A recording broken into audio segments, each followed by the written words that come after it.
oh, and then this person, and you're like, oh, I did not want that public.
And welcome everyone to another exciting adventure on Riding Through the Unknown. I'm your host, Michael, and tonight's guest I met on LinkedIn, and she posts the most incredible information with the most amazing thumbnails. I don't know how she does it. They're so cool. They pull you right in, and so I saw those and I was like, I need to have her on the show. And I was so grateful that she accepted my invitation. And so I could share with you her bio, but I think I would be here all day trying to figure out what her bio actually says, because she is in a field I am not 100% familiar with. So you all are in for a treat, because we are going to learn this together. And so I am honored and blessed to hand over the show to my amazing guest, the one, the only, exo extraordinaire, Rebecca Hardcastle Wright. Thanks, Michael. Hello, everyone. It's wonderful to meet, to be with you today. I'm coming from Phoenix, Arizona. I live in Phoenix, and that's where I'm talking from today. And I really appreciate Michael inviting me to come and share with you about my work. My work primarily involves a concept called exoconsciousness, but he asked me to do a little bit of a bio. So I'm an experiencer. I'm what's called a childhood experiencer. So many of my experiences began around 3 years old. In terms of my memory, I have vivid memories. I grew up in a small city, really small town, small city, Clarksburg, West Virginia, in the mountains. Lots of miners, lots of underground activity going on. And ironically, as a child, I simultaneously was pulled under the ground and visited under the ground as a child, as well as in the craft. And I knew intuitively that the two realms were connected, that when I was underground and in the craft, that those two, that was a seamless connection in my consciousness and in my mind. And as you know, growing up, there wasn't a lot of talk about it, but West Virginia is very, Scotch Irish, a lot of psychic people.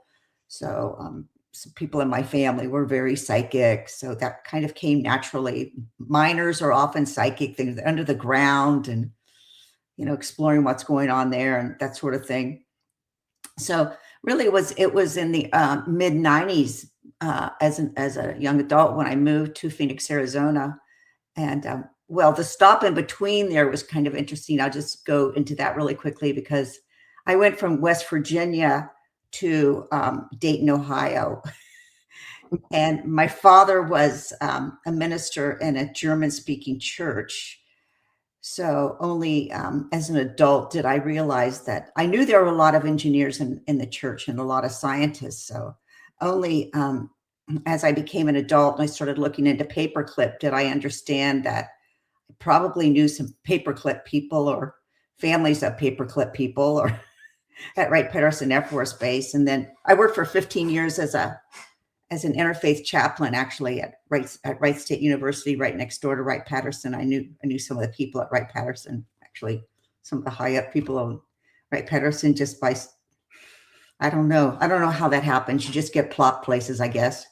No, I know you just get plopped places, like here, you will live here. And then I ended up in Phoenix, and really in Phoenix was the first time in my life where I was able, I moved to this little town outside of Phoenix called Fountain Hills. They used to have the UFO International Conferences there. So maybe some of your people have been to the UFO International Conferences out in Fountain Hills in Arizona, outside of Phoenix. And I moved there, and right away someone said to me, "Oh, you need to meet Ruth Hover." And I'd only been there like a week or so, and I'm like, "Oh, okay." So I met this woman, Ruth Hover, and she, when she passed away, she had been running the longest running experiencer group in the nation at that time. She worked with John Mack at Harvard. She worked with Leo Sprinkle.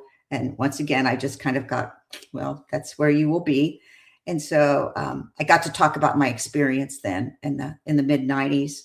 And then I actually taught one of the first UFO classes in the nation in 2005. I put all my work together. And about that same time, I was downloaded with a concept of exoconsciousness, which is the innate. So I believe every human has exoconsciousness. So as humans, we have the innate ability to connect, communicate, and co-create with extraterrestrials, multidimensionals, and spiritual beings.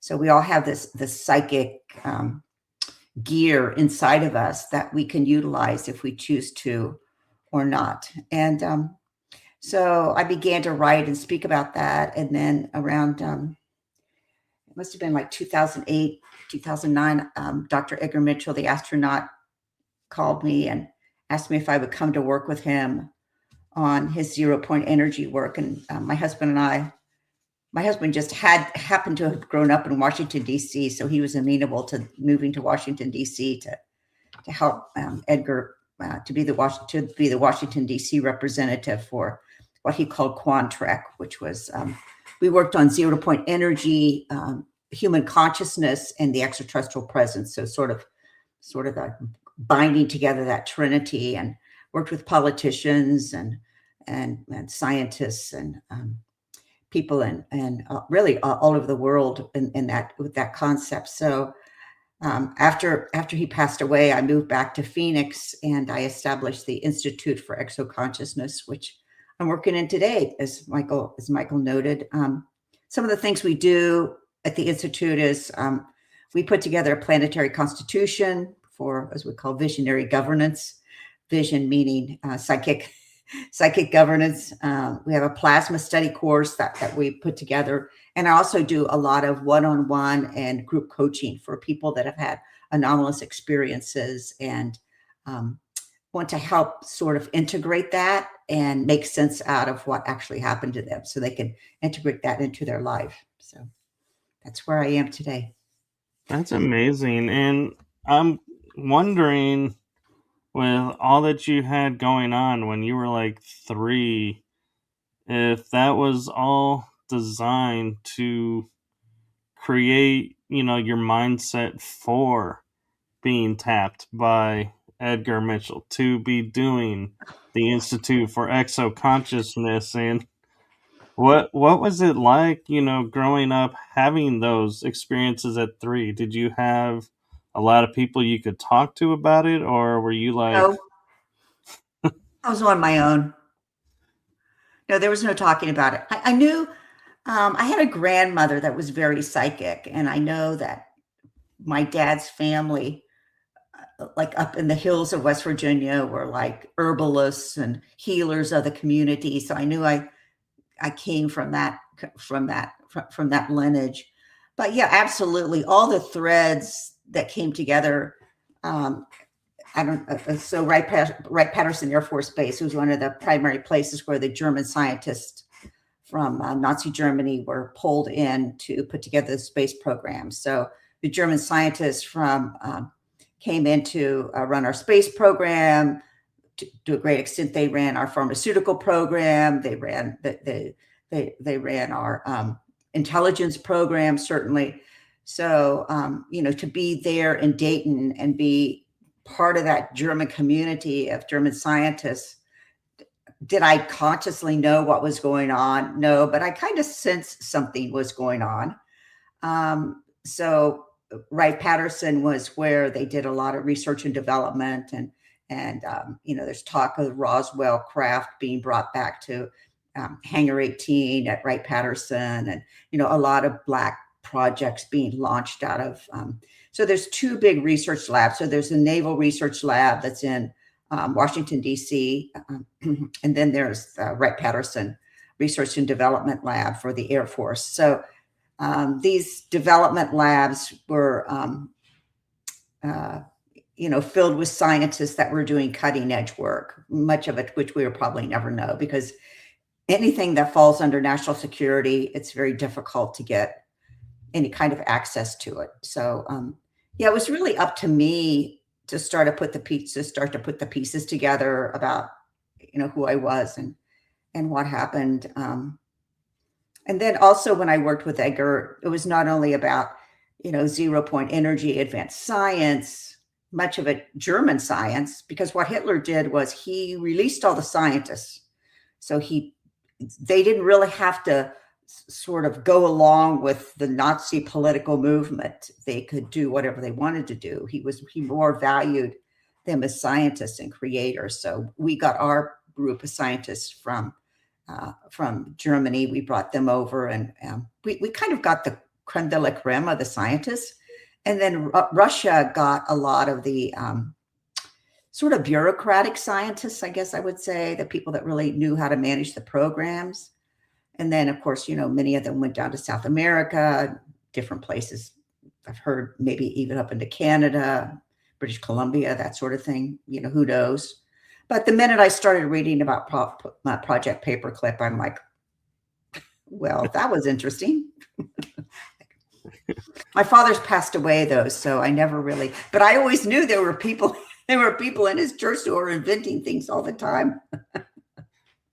So the biggest club in Dayton was the Engineers Club. That was kind of and also the Wright brothers, the Wright brothers were there. A lot of the stepladder was invented there, the parachute.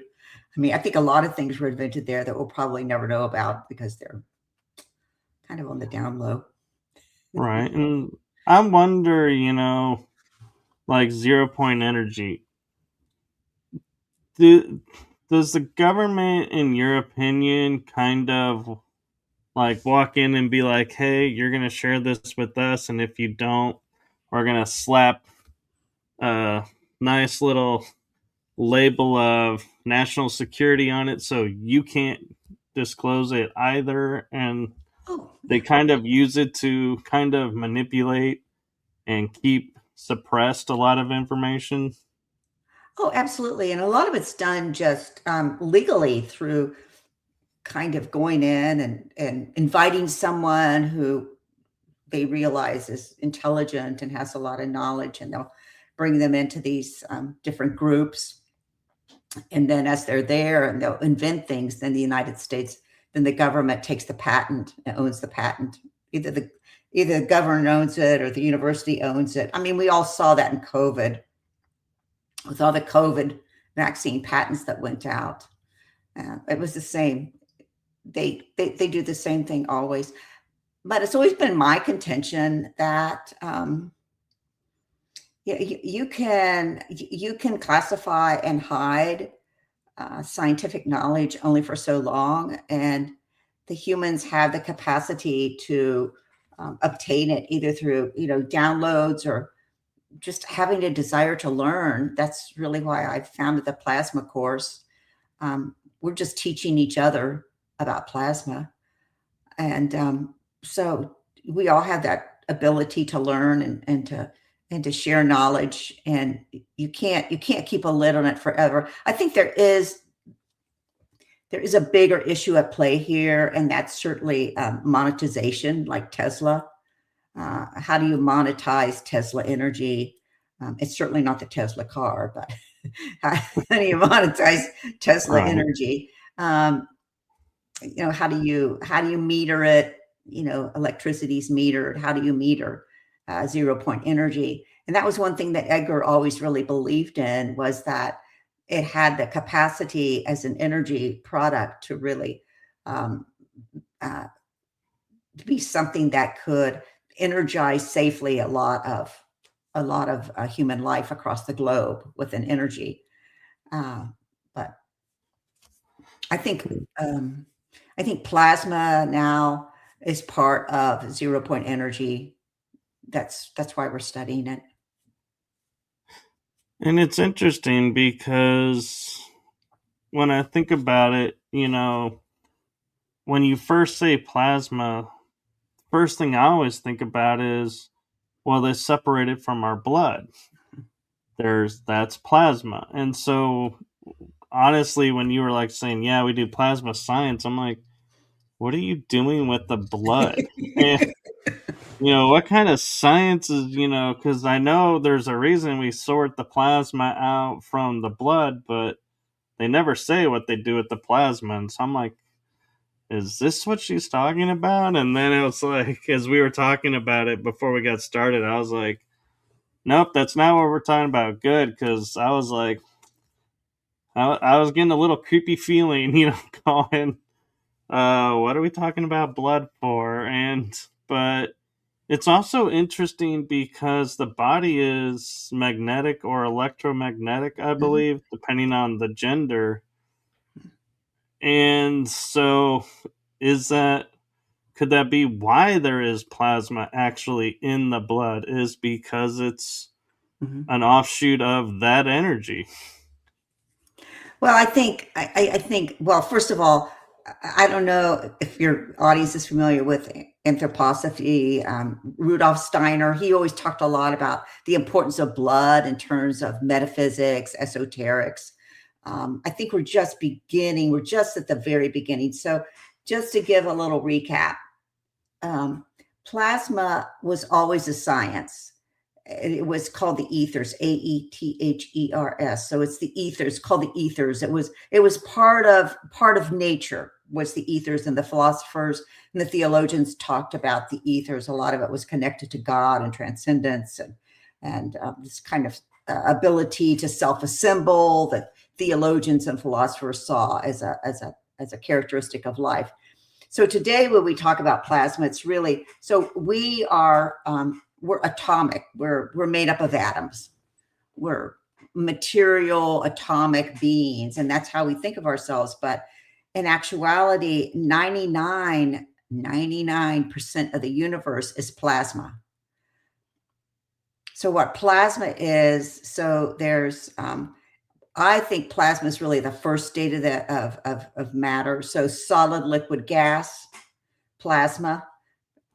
Probably should read plasma, gas, liquid, solid, because 99% of the universe is plasma. So what plasma is basically is that it's an atom where the electrons have been freed. So they've been freed up to move out of the atom, to be freed up into this gaseous state. And that's what, then electromagnetics comes into play, and it gets all very scientific that we don't need to go into tonight, though. But we're also finding that our bodies have a plasma potential to them. And we could call that our light body. We could call that our divine self.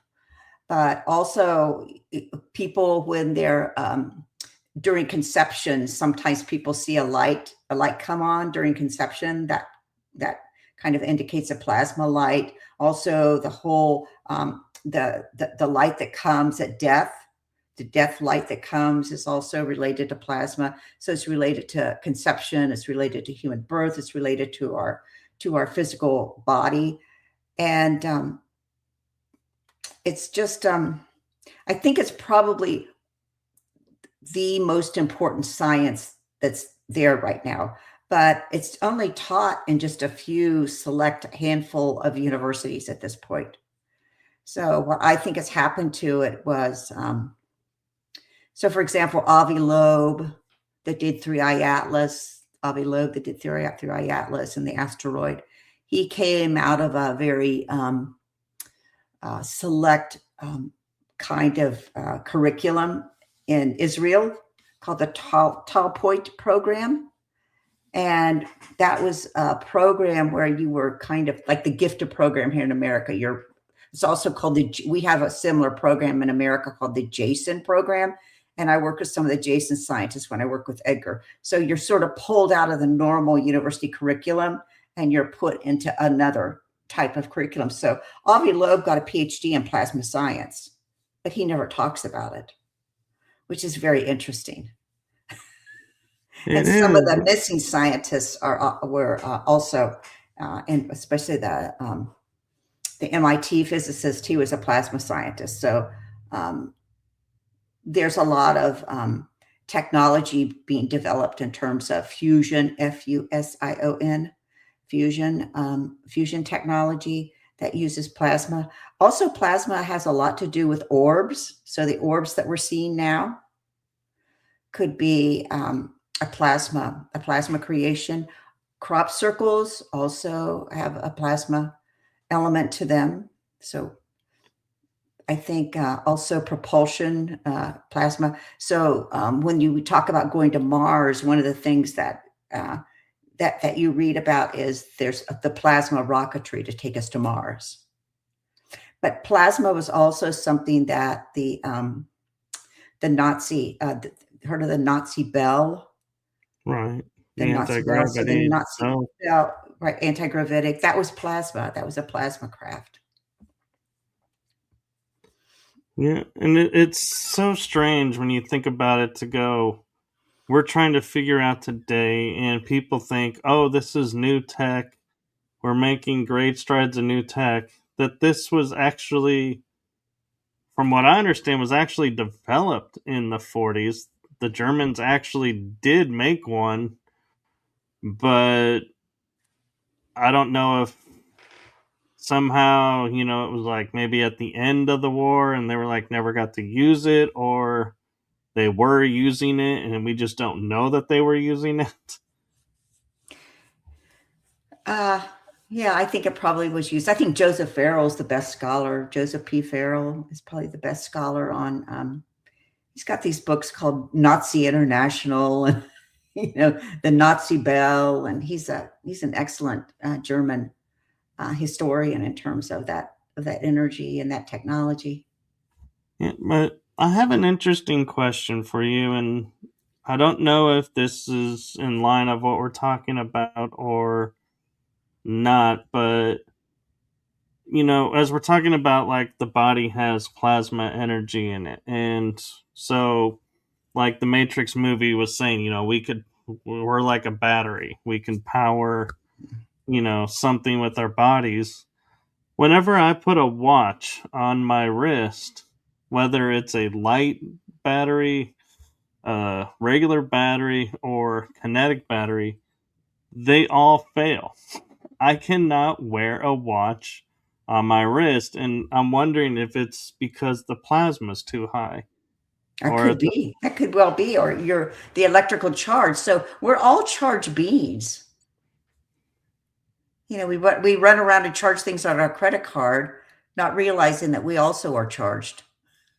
And so I think we're just really at the cusp in terms. I remember when that movie came out, What the Bleep, and yes, everybody was quantum science, and everybody was really excited about that. And I learned a lot about quantum science at that point, and it does. Quantum science and plasma do interrelate, but I think we're kind of at the what the bleep moment with plasma science. The leading person in that, I think, that's really done the most in terms of bringing plasma mainstream is an English author named Robert Temple, who wrote A New Science of Heaven. So that's his plasma book goes into who we are as plasma biological entities. That we are plasma, and what does that mean? How does that mean? I think we're just at the cusp of learning about that. But a lot of these Black programs, that are using plasma technology for, the Golden Dome or weapons in space or, craft that are plasma craft that I'm sure we have. Um, Eventually, humans get it. Eventually, you can't keep us, well, you can try through algorithms or mind control, but this thing of separating out human knowledge from the science that's being aimed at them, I think that breaks down after a while, and humans get on board really quickly. Right. Like an example of that is the internet. We all think, Mhm. oh, it came out in the 80s and 90s, and we had this new communication network, and few people realize. Well, actually, let me restate that. Few people did realize where it originated from, but majority are like, oh, we got this new technology. How great is it? We can talk to people on the other side of the world now and get real time answers to stuff. And it was around for probably 4 or 5 decades being used by the government and military, Oh, for and sure. Yeah, finally was released to the public. So, yeah, I yeah. mean, It's the same. It's the same idea for sure. Yeah. Well, Hitler had a second generation computer. I You hadn't think he heard wasn't that. sending messages? And I know for a fact that in the military, in the 70s, they had instant messages all over the world with each other. Well, they would have to Yeah, because they're doing precision type missions. You can't be sitting there going, okay, did we get the notice from the guy that he said he mailed a week ago so we could, know what's going on today? It's like it yeah. doesn't work. And so, Well, yeah. actually, there's really interesting information about Roman generals that were like up in Brittany, and at the time that knew historians were recording that they knew what was going on in different parts of Europe. Now, how did they know that? Were they sending some kind of frequency messages through drums or um, people that were skilled at picking up a frequency or an electromagnetic charge? I Yeah. mean, maybe. I mean, look at the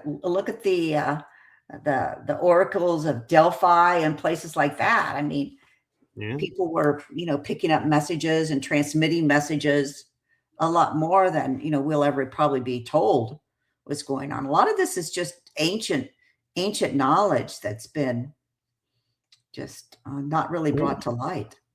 Well, and look at Tesla. I mean, they say, his story, he claims he was in Europe and sat on a hill and watched lightning just go bizarre patterns.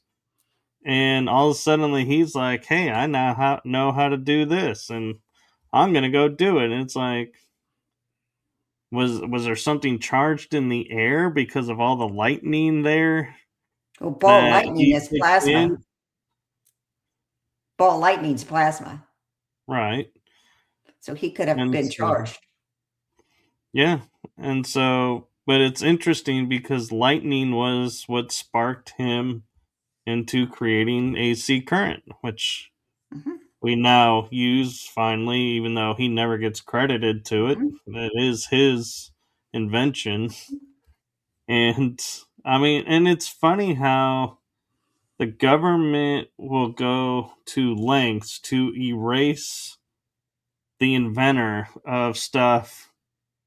So we never know who did it, but we use things and we never know who did it. And we're just like, okay, yeah, we live in a world that's like, you know, I don't care who invented it. I'm just glad we have it. And it's like, yeah, I'm sure the inventor, is, thrilled to pieces. Well, you know, that it's he's. interesting that you bring that up because is that really any different from what's happening with AI when they go out and scrape all the knowledge up? It's the same thing. I agree, and I'm a little wary on it. I will use it to like generate pictures, Mhm.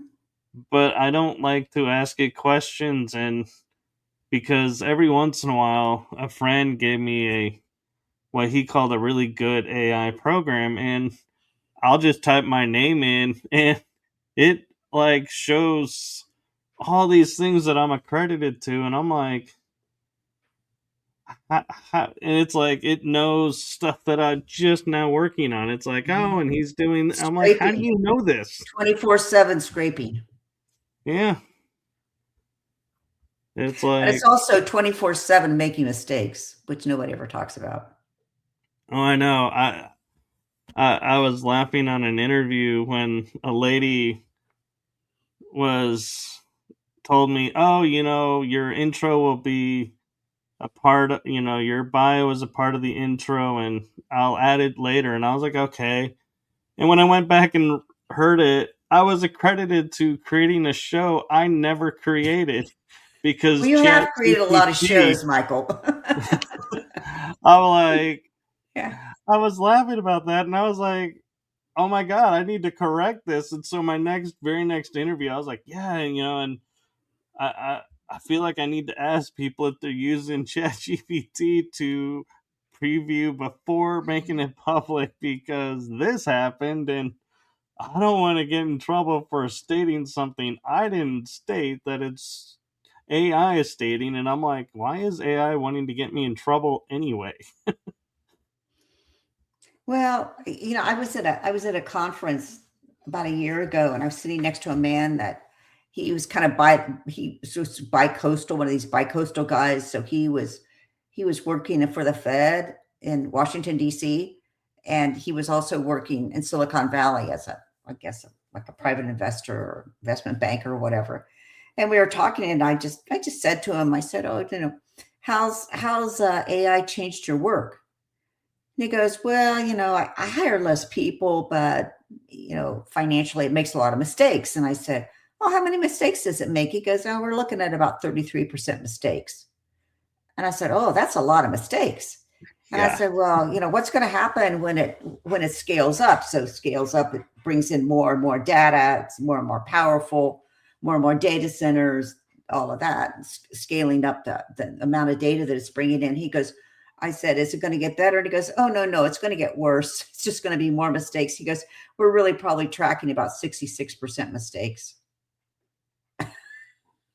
I'm like 66. So now I call it AI janitorial work. So all these people Yeah. now are involved in AI janitorial work, and nothing that's wrong. I don't want to say anything about being a janitor because, quite frankly, I had a job one summer as a maid and a janitor. So nothing against janitors, but to have to think that you're going to have a career today, and then your career ends up in AI janitorial services, just cleaning up the mess, cleaning up the slop. What kind of, it's like, Phoenix has a lot of autonomous vehicles. I don't know. Do you have them where you live? Autonomous vehicles? No, Waymos? and I'm thankful for that. Oh, we have tons of Waymos. So Waymos are pretty interesting. Google owns Waymo.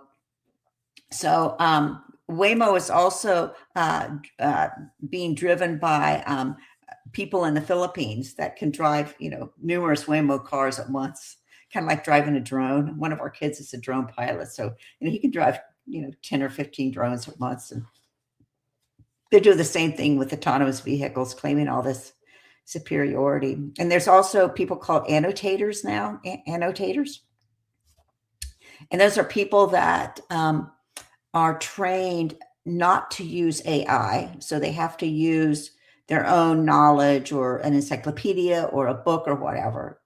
And then their job is to go up and clean up the mistakes that AI made without using AI.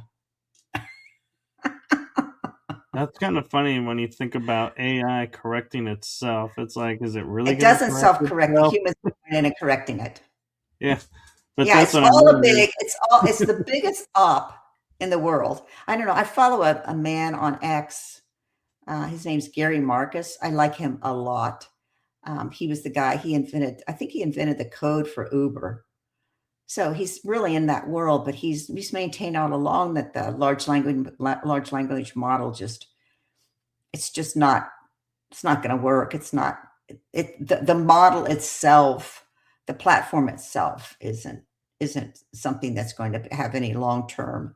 And yet, data center after data center, and now they're all going to public offerings after saying that ChatGPT was going to be a nonprofit. Now it's going to have an IPO. So it's just, I don't know. I don't know what's going to happen. Yeah. I kind of get and to me, the one thing I think people don't realize, and it's like, kind of like, I can't help but realize, is AI is based on who programs it. So if somebody with like, and I don't mean this insulting, but if somebody has just a high school diploma is programming it versus someone who has a college degree that's programming it, or someone who's got street smarts that's programming it, you're going to have different Oh, versions of absolutely. what AI. And so, how do we know which is the right AI to follow? Because, Well, a lot of AI developers were gamers. I mean, it kind of came out of that gaming subculture. So a lot of it's gamers, a lot of it's people that kind of were once again modeled to sort of create this artificial reality. I know when I was working with Edgar in Washington D.C., this was about 10 years ago, 15 years ago, really, when it started. But all of a sudden I started, nobody really knew about artificial intelligence. Nobody knew about AI at that point much. And, we were working on the Genome Project at that time. We were working on the Brain Initiative project publicly at that time. And people started dropping this stuff on me about artificial intelligence. And so, me, I just like dug right into it, see what I could find out. And I was just really suddenly just while I was working for Edgar, I was suddenly struck by this reality that was coming head on at me. And I'm a mom, so my children, my grandchildren, like what was coming head on was really an artificial reality that was going to attempt to consume everyone and everything, and it wasn't going to slow down at all. And I got really concerned about what was going to happen to my children and especially my grandchildren. Like, were they going to have, if they got sort of circled by this artificial reality and trusted it, would they have the same psychic interface that I had?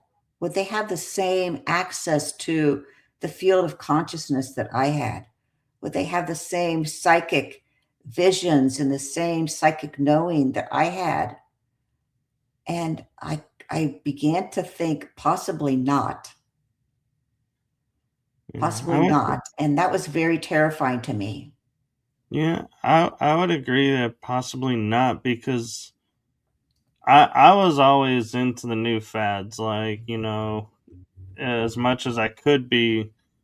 But admittedly, when virtual reality came out, and I don't think it's a coincidence, it came out around when AI came out too, that I was like, I was averse to it. I was like, I don't want, I don't do any virtual reality gaming. I don't Mhm. put anything on that like alters my vision to creating something that's like an alternate world to immerse myself in, because that's the thing. You're immersed now in it, and it's rewiring the brain.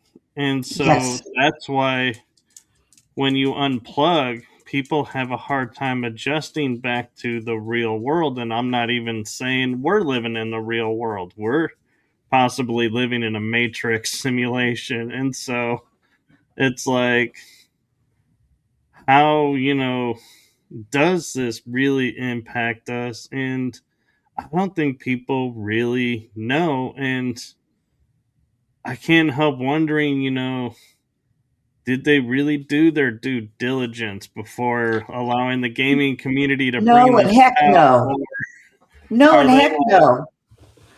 well, but part of me feels like they did and they know what it's Oh, doing, and sure. so they Okay, yeah, can I'm control sure there were people. levels of people that knew. Yeah, I mean, that really a lot of what you're talking about came out of. Have you heard of the Macy Foundation, the Macy conferences? Yes, So I've heard Tavistock, reference to them. yeah. So Tavistock out of World War One, where they were experimenting with all the shell shock soldiers, and um, that experimentation was really to traumatize, learn how to mass traumatize the citizenry with Tavistock, and then that fed into Macy conferences and the whole cybernetics. So cybernetics is zeros and ones. It's what we know of computers. It's AI is a cybernetic system. So it's a closed loop. So once you're in the closed loop, they knew that if they could capture consciousness, if they could capture minds, if they could capture entertainment, then they could, get humans to buy into it. It's all It was all the use of behavioral psychology, how far And they could push it. it's kind of funny because we we feel like, this, like, again, we feel this is all new, but I feel like they knew it before. And now I look at the famous broadcast in the 1950s, War of the Worlds, and the hysteria that it caused, and going, how could people who know this is a radio station go into such mass hysteria over a broadcast? And now I think about it and going, I wonder if that was MK Ultra being used in its primary, formation, or what other programs were, and who was, tapping those mics and altering the signals. And it's like, and the scary thing is, this is the 1950s. Yeah. And so it's like, how long has this all really been going on? And how, far does that rabbit hole really go? Because it's, once you go down and you start seeing alternative ways that this could exist, it's like there's no end to it. And it's like, it's hard to live in this world because it's like you can't trust what's around you anymore. Well, I think I totally agree with what you're saying, and that's why, in terms of our exo consciousness and the people that participate with us, learning psychic discernment is a huge thing. Yeah, and I think what's going to actually happen is the human is going to tap into a lot of their innate abilities. So there's sort of two paths that are being opened here. There's many paths, but let's just say, for sake of talking, two paths. So the one path is we'll get extensions. So we're going to get technological extensions, and we're going to be, that's how we're going to advance as a species. So people will choose that. A lot of gamers will choose that. I'm going to choose a technological extension. And then I think Peter Thiel just had those Olympics recently. I forget, the enhancement Olympics, where he only had people that had technological enhancements and pharmaceutical enhancements to compete, but it was kind of a big flop, which was interesting. But so there will be people that will go, full in on this, as this reality. But I think the large number of humans will say, let's just see what happens. Be kind of discerning about this. I want to protect and preserve my natural human consciousness. That's one of our principles, is preservation of natural human consciousness. And that's really going to serve me much better. I noticed in your bio that you said that you took Reiki to protect yourself. I thought Yes, that was cool. Yeah, it's kind of the same thing. it is. And, it's interesting too, because it's like I can sense when something's off and something, isn't For sure. quite right. And it's coming in handy doing some other extracurricular activities that I do. But one thing I'm kind of curious about, as we're talking about, tapping into this plasma energy and how our bodies, react to it and everything, is we're starting to come aware of like multidimensional beings and star races that are around, but we're not aware of them, so to speak. It's like we don't, open the door and go, "Oh, look, there's a Arcturian, moved in down the street." We're not that aware, but I wonder, as we're unfolding and like you're saying, we're becoming more aware of plasma now, is the reason we're becoming more aware of plasma, we're becoming more aware of these other beings around. Oh, I think yeah, other dimensions, absolutely. And I think as people become more comfortable with their own, see the if you go back to the Reformation, for example, when the Catholic Church was selling indulgences and saying, you get to heaven if you pay so many indulgences, and the Reformation happened, and Martin Luther put the theses on the church in Germany, and he said that priesthood of all believers. So you didn't need a priest. You could Right. just use your own mind and use your own consciousness and use your own divine spirit, and didn't need a priest. So I mean, and then a big fight ensued, and people stole a lot of money. The bankers all came in. Right. Typical. We're kind of at that same point right now where AI is saying that you got to pay us to know something. You need to pay us for intelligence. It's like AI indulgences. You got to pay for it, and the humans are saying, there's no Martin Luther, but a lot of humans are saying, me, you, a lot of other people, like, no, no, thank you. Priesthood of all believers. I can make up my own mind. I can stay free of this. I don't have to pay you indulgences for this super intelligence that makes all kinds of slop and mistakes. No, no, thank you.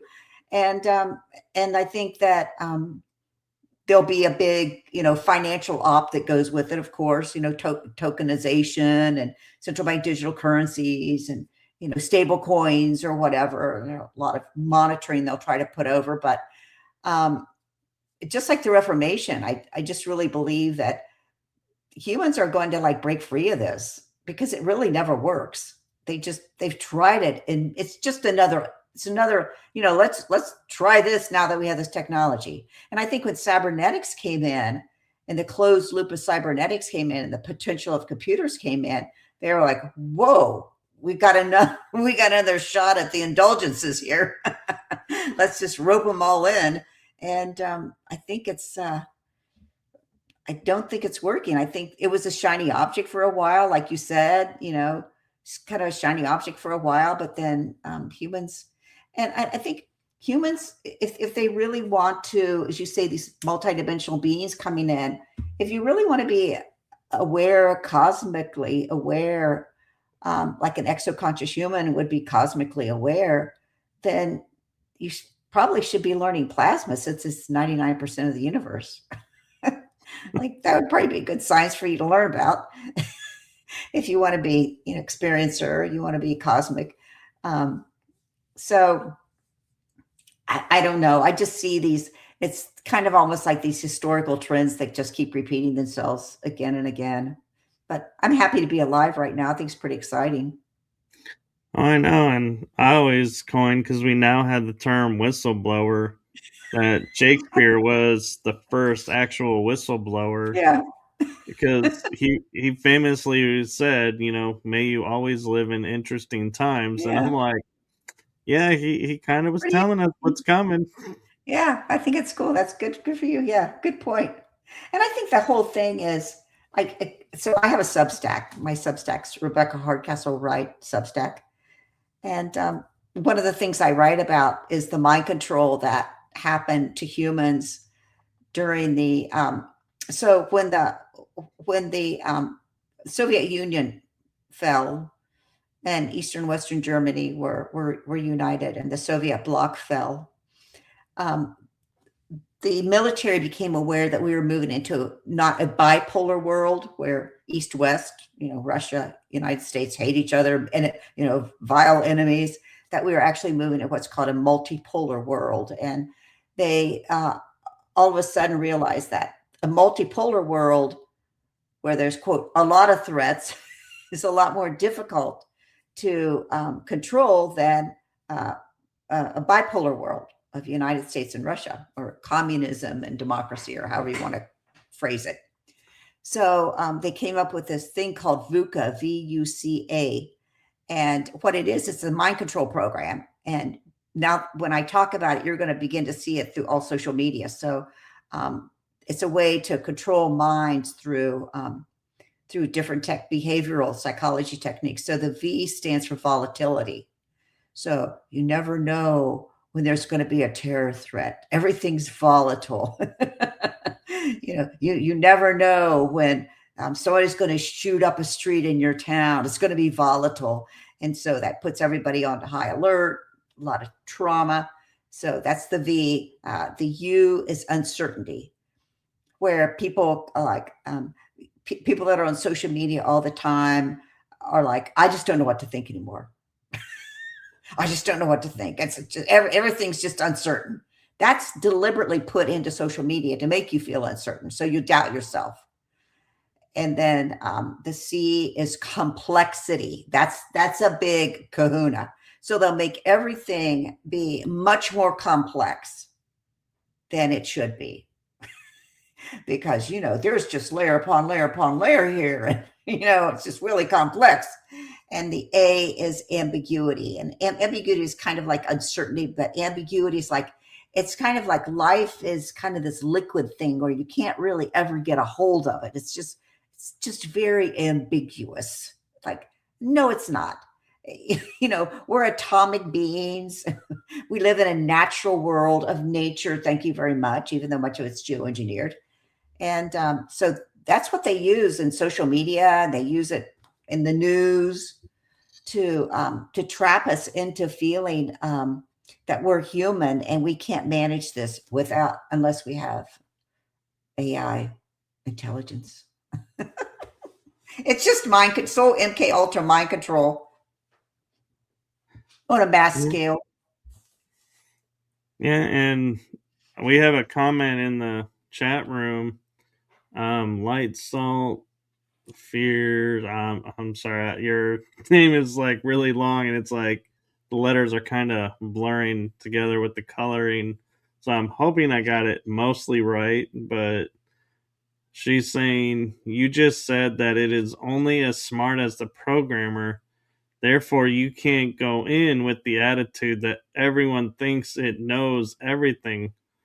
Also, why shouldn't the gamers be paid for their work? Well, I don't think we're saying they shouldn't be paid for their work. I think what we're saying is this, we think scientists are doing this work and creating it through other means, and we're just pointing out that no, it's actually the gamers that are driving this, and it's not the source where everybody is saying it's coming from. So I don't think we're saying that gamers shouldn't be paid for their work. We're just saying these are the people who are actually doing the work.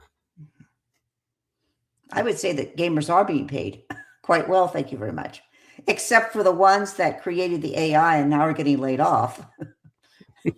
But that's not us laying them off. That's AI laying them off. So Yeah, and I wonder at times, like we always say, like Hollywood has is like the disclosure. They're telling us what's coming and everything, and it's the media that they use to get through the free will. They're showing their playbook and their hand, but I can't help but notice lately it's like Hollywood is kind of almost ceased to exist and AI is taking over and running everything. So I'm wondering now when we see movies coming out, I'm like, how do we know actors are really acting in these movies and they're not an AI generated movie being put on the screen? Have you seen the trailers for Spielberg's Disclosure movie? I have. That's all AI. All the car scenes, and it's all AI generated content. And yet that's going to be passed off as disclosure. I think it's, I have to laugh. I studied a lot with a woman named Alana Freeland.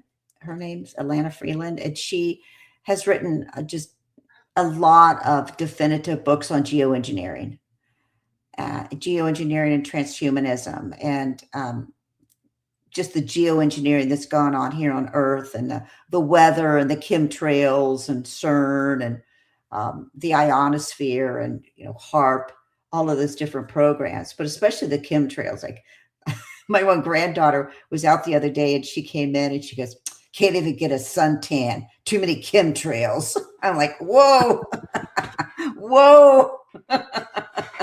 So that generation is really waking up. And who does Steven Spielberg have as the main character in the movie? A weather woman. I'm like, you're kidding me, right? You have a weather woman. It's like, and all of the thumping, pounding music and this hypnotic stare that she develops, and running for their life, and it's just like, really, I mean, it's like VUCA all over again. Right. And yeah, Hollywood is huge. I mean, Intel has always, Project Mockingbird, CIA Project Mockingbird. Hollywood's always been used by Intel. Like I know when I lived and worked in DC, I knew Intel people, like they're back and forth to Hollywood all the time. Like, what were they doing there? I'm like, where are you going? We're going to LA. I'm like, I bet you are. So it's just, yeah. So Hollywood's huge. And now like Contact in the Desert, I guess, is this weekend. And, the big star of Contact in the Desert is this guy named Thomas Jane. What is he? He's an actor. And Intel really likes to recruit actors. That's one of their they like smart people and they like actors. And so, yeah, they've run disclosures since, 2018 with the New York Times when, Harry Reid and the group came out, To the Stars Initiative, Tom DeLonge. So, it's same thing all over again. And I find it only interesting now. It's like when you watch like TikTok and you'll see a video and they're like, oh, here's this cartoon in real life and here's AI, what they would look like now. That now we're being told this is AI, where before it's like we never had to say AI. And when I publish my books now through Amazon, I have to state, did I use AI? Where did I use AI? And it's like, and it's interesting to me because I'm like, one, I have to wonder, how does the Amazon know if I say, no, I didn't use AI, but I really did? Will Amazon go, hey, your book has been You're gonna run it through flagged? a program? Yeah, probably Or, not. But it's like, it's interesting to me now that we're living in a world where people put videos out that they make, and some of them look really real, and you're like, hey, this would be a really cool movie. And then you find out they go back and they have to now write a disclaimer on it going, this is AI. And you're like, oh, I can't believe I fell for an AI ad for a movie. Yeah. But that's where, looking at that, I can't help but think, though, how hard would it be to AI generate a 2-hour movie and put it into theaters, or sell it to a studio all done, or put it online and say, here's this movie, and everyone's thinking, wow, it's got this great actor in it, let's go check this out, and that actor doesn't get paid, doesn't get any credit because it's not actually him. I just find it very interesting. So I kind of follow the whole Hollywood thing.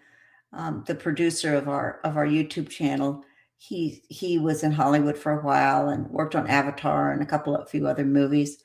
So we talk about it some, but yeah, Hollywood's being decimated. There's just no work. There's just the whole avatar of their who they are. The AI generated avatar is replacing them. The music industry in Hollywood it's just gone. I mean, people who had extravagant lifestyles from income and the movie music sector are just they're done. And movies are being made in Czechoslovakia and different places around the world now instead of Hollywood. And interestingly enough, the actors never say anything. The actors never push back politically and say anything about it. Oh, because they're bought and paid for, is To my an feeling. extent, but I think a lot of their bought and paid for is dried up. And yet still they say nothing. So you have to wonder about what is, I mean, actors are intelligent people. They may be script readers, but they're intelligent, they're intelligent people. And who's bought their silence? Who's bought their silence in this?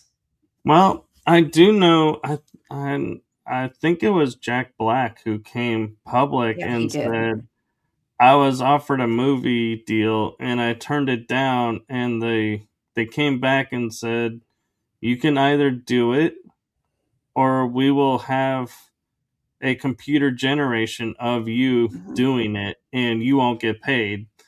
And it's like, so either way, you're doing it. And so that may be why, they're not saying anything, is because there's a vast ecosystem in Hollywood, distributors, producers, actors, lights, camera. I mean, there's a catering.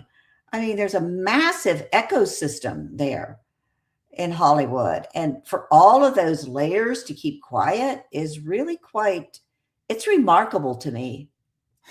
it is. And what amazed me is normally, when there's shadowy elements doing things, they don't really want it like public. But like NCIS LA, they were like showing AI deepfakes, and that they could make phone calls, they could do video conversations, and you don't realize you're talking to an avatar. You really think you're talking to a bot. Yeah. And how many of these OnlyFans girls are bots? Don't pop my bubble. Let me believe. Yeah, I mean, it's invaded all of our life, and now all of a sudden, not only, we've yet to go into. Have you heard of the body area network? Not truly, no. So the body area network is this, you were talking about before, is this electromagnetic field that's around our bodies.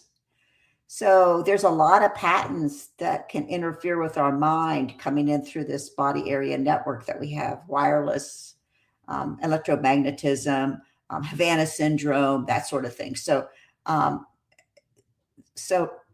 I wrote a book called Exoconscious Humans.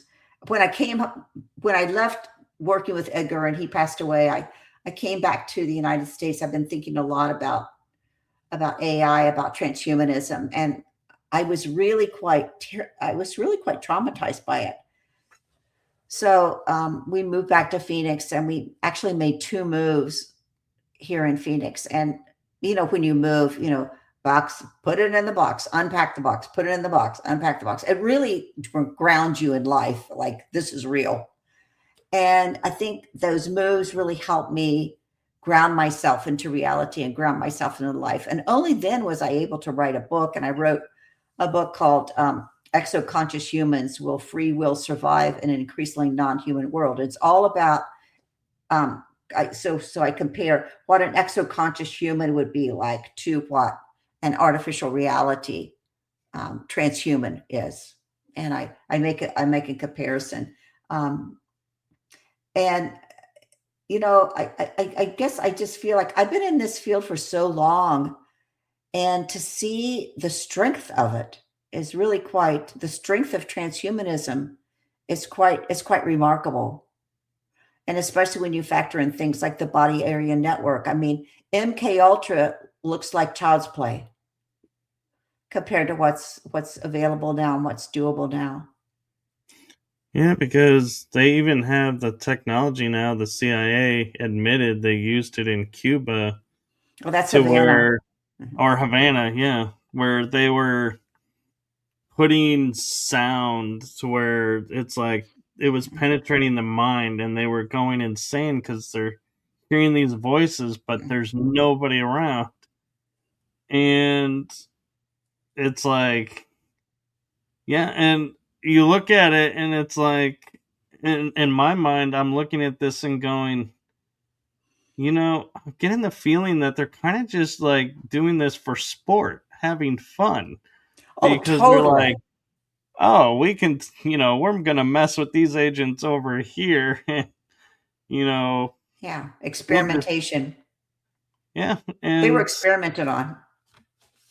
Yeah. People, I find it so interesting, just turn a blind eye, and they're like, oh, well, they're doing it for our safety. I'm like, how is torturing our own people our safety? And I was watching the Disclosure show, and it was on the History Channel. I was like, at first, I was like, yeah, this will probably be like you're saying, surface layer, just kind of wishy washy. But they were like, oh, they talked about this one guy, and it was like in the 60s, and he came in with a broken leg, and they injected him with a lot of diseases to see how his body would react to it.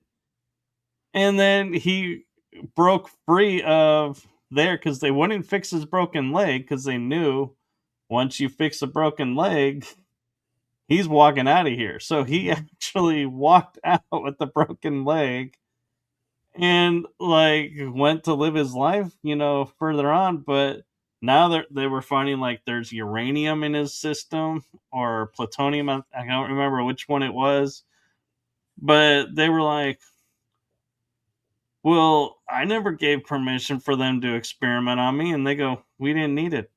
They were like, that's what this program was. They just would randomly kidnap people and experiment on them. And there was no permissions asked. And it's like, this is what was been going on. And people will sit there and go, no, they wouldn't do that. And it's like, the evidence is right in front of them, and they still refuse to believe it. And it's like, I look and I go, is there any hope for humanity when you realize these people will blindly accept this? Yeah. But then it's like you're saying, there's people like you and me who are like, hey, wake up. This is not normal. Not what you And I'm think it like, is. that's where I think the hope is. Well, I think also, just seeing reality for what it is. So So I'm a huge advocate of that. Like, see reality for what it is, so you don't get caught up in all the emotional drama of, oh, I've been disappointed, or oh, I've been a failure again. Like, don't get caught up in all this emotional dramas. Just be realistic about what life is today. And the transhumanist AI agenda is built on experimentation, and you will be experimented on, period. You will be the lab rat, period. One of my daughters is a second grade teacher, and we were talking about reading and teaching children how to read. And I said, "Oh, that sounds like an experiment." She goes, "Mom, you don't understand. Education is experiments today." She goes, "That's why Yeah. no one learns anything. It's just one experiment after the next." That is transhumanism. So when you go into that closed loop of AI, which is a closed loop, you will go into becoming a being that is experimented on endlessly, because the experiments never end. And that's the Right. contract you make with AI. Yeah, and there's also the flip of it is if you do break free, they surround you with people that mock you and ridicule you and are like, so you feel like I have no credibility to tell anyone what I just went through. So everybody keeps their mouth shut because they're Yeah. like, I don't Yeah. want to be ridiculed. I don't want Yeah. to be mocked. And Mhm. I don't want to Well, lose that's my job. behavioral psychology. A lot of that is, it's built on a lot of behavioral psychology, especially out of Tavistock, that cybernetics and social media was built on the human shame element. So humans have guilt. So guilt means that, I've done something wrong. I've committed an act that's wrong, and I feel guilty about it. I broke up with my boyfriend over a text. I feel guilty about it. That was an act. Shame is, I'm not right inside. I'm not right inside. I'm flawed inside. My insides are flawed. And a lot of social media operates from triggering shame in people, that they won't be accepted, they won't be acknowledged, they'll be invisible and unimportant again. And it triggers that in them. That's why this whole thing of, like, make a reel or be visible in social media, that to lead you to believe this thing where, I'm overcoming my shame, I'm an influencer, I'm somebody real important, and then boom, you're gone. You're not. Somebody else has replaced you, Yeah. so they've got you. So you'll do anything you can to kind of scale back up that mountain to become an influencer. So a lot of it's built on internal shame. It's really It's quite very, tragic. it is tragic. And one thing you talk about in your bio that I think it's something interesting, and I know of the U.S. Constitution, and even that right now it's under attack, and because everybody wants to define it in new ways now, and I'm like, that to me is just bizarre beyond belief. Because I'm like, this document is our founding document. It's designed to be adaptable. Why do we need to redefine it? It is what it is. But you talk about a planetary constitution, and I'm wondering, is that kind of a constitution within ourselves with these interdimensional beings and other beings around, like inner Earth or Mhm. out in the stars? Well, I want to do. Do you follow the work of Courtney Turner? She Not does too really good familiar. work on what you just were discussing about why is the Constitution being taken apart. One of the reasons the Constitution is being taken apart right now is because of transhumanism. So the Constitution is based on sort of the innate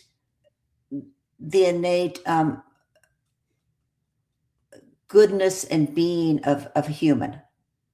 that we have these inalienable rights, that we have moral sovereignty, that we can decide that government needs to be minimal and humans need to have the maximum amount of freedom, that that that humans have this dignity and deserve this respect. That's the founding of the Constitution. But it's also founded on some kind of, one nation under God type belief system. So in AI, they have to make the human a transhuman, and they have to make the human be artificial, as opposed to a natural human consciousness, a natural human biology. They have to, draw people into wanting to become a technological superior being through technology and through enhancements. So that's why the Constitution is being taken apart right now. And the Constitution really believed in an ensouled human, that we have a soul inside of us. And that's the basis of the equality and the fairness of the Constitution. Well, that's the last thing that the transhumanism wants you to think about. Forget about that. Like, I'm your new soul. Like, you're gonna upload all your data to me and live forever in eternal life. They don't want you to have a soul. So, but in terms of the planetary constitution that we put together, that was really a statement based to a great extent on the Constitution of the United States, but also to come out and say that that humans have this innate ability to communicate, to contact, communicate, and co-create with extraterrestrials, multidimensional spiritual beings. So we have this kind of ensouled psychic nature that we all owed. And that as we go into space, or as we make these global decisions, as we especially go into space and encounter these other beings, it might be better off when our visionary governance, our psychic ability begins to guide us in these decisions, as opposed to a machine or the military, or control and domination kind of governance models. So we're saying that ensouled psychic humans have a say in this, and that we are able to communicate with these beings. I think that's a beautiful thing, and I love how it's,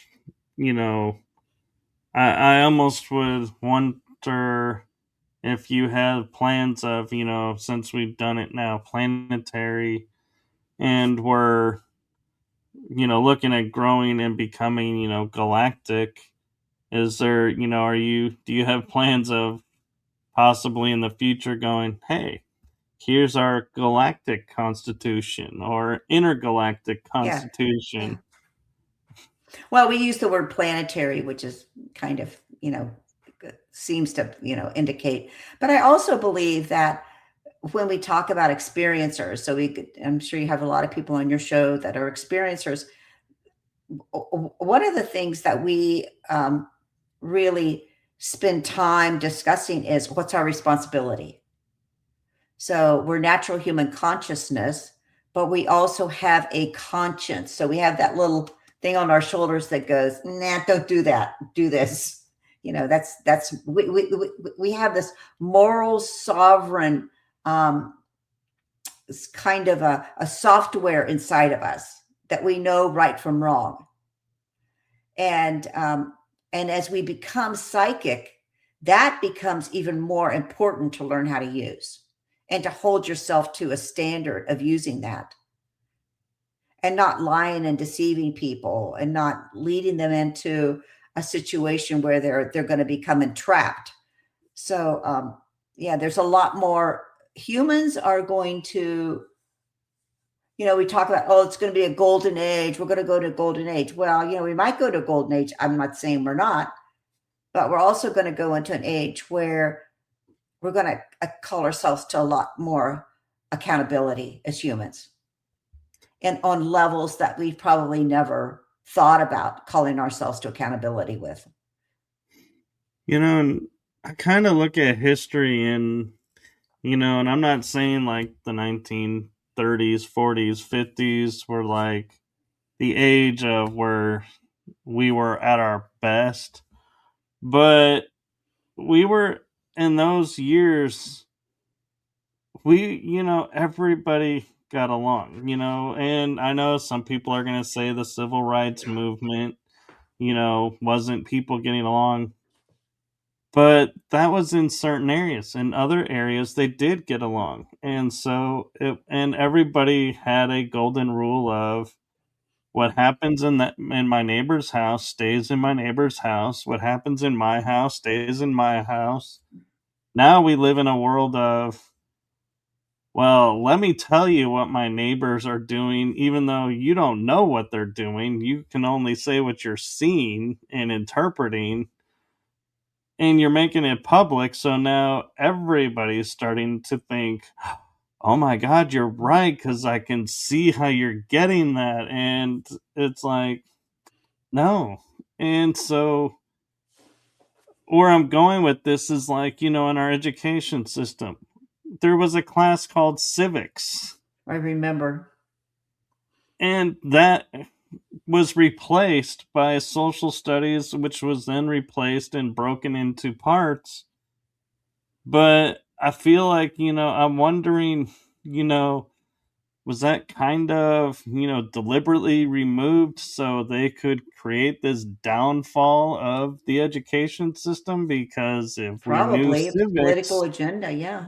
Yeah. yeah, Probably. There's a writer named Ian Davis, Ian Davis, and he writes a lot about what's called the Dark Enlightenment that's come out of transhumanism, that's come out of AI, and he's got a new book out about it. He also has a Substack, and Ian Ian really describes the whole movement of, it's been called different things. He calls it Dark Enlightenment, to move away from. So remember when Doge went in with the Trump administration and went through all the different budgets and started pulling apart things and saying that, this is how it needs to work in a better way, which was probably true. But right, so the extreme of that is what's called the Dark Enlightenment. And that's when humans come to the point when they don't want to govern themselves anymore. So they don't want to be responsible, morally responsible for having an ethical life anymore as a community or as a nation. And they turn all that over to AI, and AI becomes the governor. And that's the Dark Enlightenment. And that's really what AI would like to accomplish. And that is what will probably be accomplished through the financial means of tokenization, blockchain, stable coins, central bank digital currencies, this programmable money where you're ethically programmed. So when you do something that the algorithm disagrees with, then it will limit your ability to spend money or limit your ability to travel. So that's what's called the Dark Enlightenment of AI right. algorithms governing you. Well, and to me, right now, looking at governing, I don't watch news because I try to stay out of the fear mongering program that they're trying to pass, but I see clips. And when I see clips, and I know I'm basing this just on what's seen, but I kind of do my homework around it. But to me, when we have people that are elected to govern us, and we ask a simple question like to a female congressperson, what is a woman? And they say, I can't define that. Yeah. I question, how did you get in office? Because you are a woman.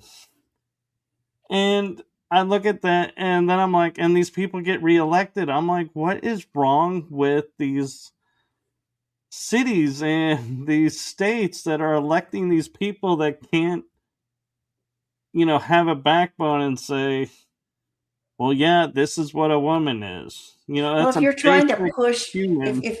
if you're trying to push into the mainstream the acceptance of a transhuman hybridized human, okay, that's been genetically modified, okay? Then so you do it by steps. So step one is, I don't know who I am. I don't know if I'm a man or a woman. That's step one. And step two is, or step 3 or 4, however they roll it out, because it always goes in steps. Experiments roll in steps. Then, eventually you end up with, I'm a hybridized AI human. Yeah, and the hybridization programs are up and running and massive. And a lot of it gets laid on to extraterrestrial experiencers. The extraterrestrials, hybridized us. Well, thank you very much. There's plenty to look at of what humans have done.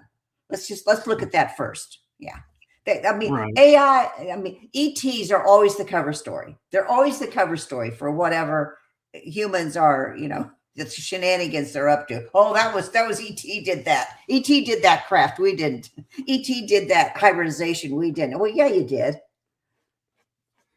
Dolly, the cloning of Dolly was back in the 70s. And that'd been going on a long time before Dolly finally came out.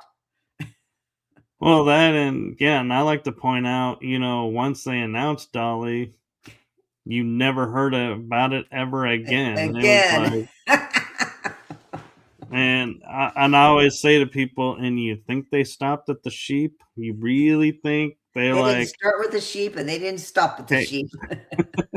Yeah, it's like, we cloned a sheep. Okay, we're done with cloning. We know we can do it now. It's like, I doubt it. It's crazy. That's just really good talking to you. Thank you. Yes. Thanks for having me on. Yes, and we have a few minutes left, and so I would like to give you floor space to share about your books and any events that you have coming up or any projects that you want to share with us. Well, I've already shared a lot of our products. Projects. But I have a Substack. I'm pretty active on Substack if you're into that. It's just my name, Rebecca Hardcastle Wright, Substack. I call it Exoconscious Humans. We also have a YouTube channel. It's also called Exoconscious Humans. So easy to track. And there's a lot of, we have a really nice community of experiencers that are part of us. And they're all identified on a website. So my personal website is exoconsciousness.com. It's got all my books and the different projects that I do. And then our community is exoconscioushumans, all one word, .com.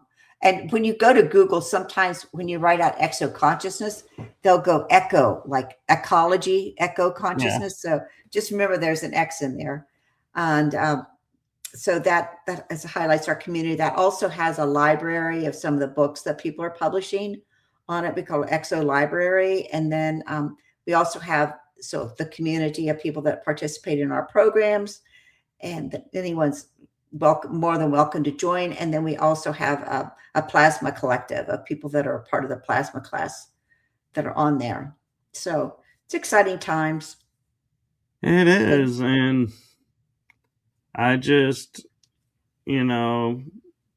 just for everyone, because we ratted off a lot of those links pretty quick, that majority of them are in the description. And if I find any are missing, I will add it where I can. But I think one that is missing is your website. I think you gave me all your socials, but not the website. So Do you want to give that one again, and I can put it up? That's just exoconsciousness.com. So the word exoconsciousness that we've been talking about, it's just that word, exoconsciousness.com, exoconsciousness.com. I almost spelled it wrong. I forgot the ness. So let me grab it real quick. There we go. Put it up there. Yeah, exoconsciousness.com. Yeah. So thank you for coming on and sharing. Thank you. It's really been delightful to meet you, Michael. Good luck. Yes. There's you might want to go on our Exoconscious Humans website. So there'll be a link on my exoconsciousness.com. There's a link to the Exoconscious Humans community, and look through there because there might be people on there that you might want to bring in for your shows. Okay. And I'll put a link up in case anybody watching this has the same idea and wants to meet up. I think I got it right. Yes. Exoconscious Humans. Yeah, .com. Yeah, that's got all the. There's probably 20 people in there that are all very well informed about as experiencers and that sort of thing.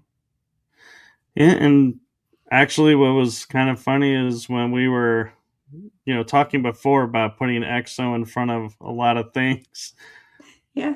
When we were talking about your planetary constitution, I was like, you could, if you wanted to make it real easy and more cover, off world as well, you could just put exo in front of it. Yeah, exoplanetary. Oh, that's a good idea. Thank you. That's a good idea. Yeah. Well, I did that with 3 other women, so I need to roll that by them. I wasn't the only creator of that, actually. Well, I gotta say thank you for what you're doing. Thank you for what you're doing. I appreciate it. Yes, and I do have a message for you, and that is from my heart and the heart of my shows to you. Thank you for what you're doing for humanity. It's seen, felt, heard, and so needed. Thank you. Thank you. Namaste.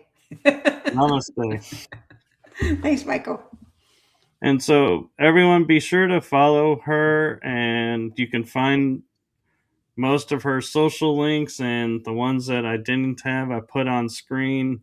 So follow along because you never know when she'll make another appearance here on the show. Yeah, so be sure to like and follow along my channel as well.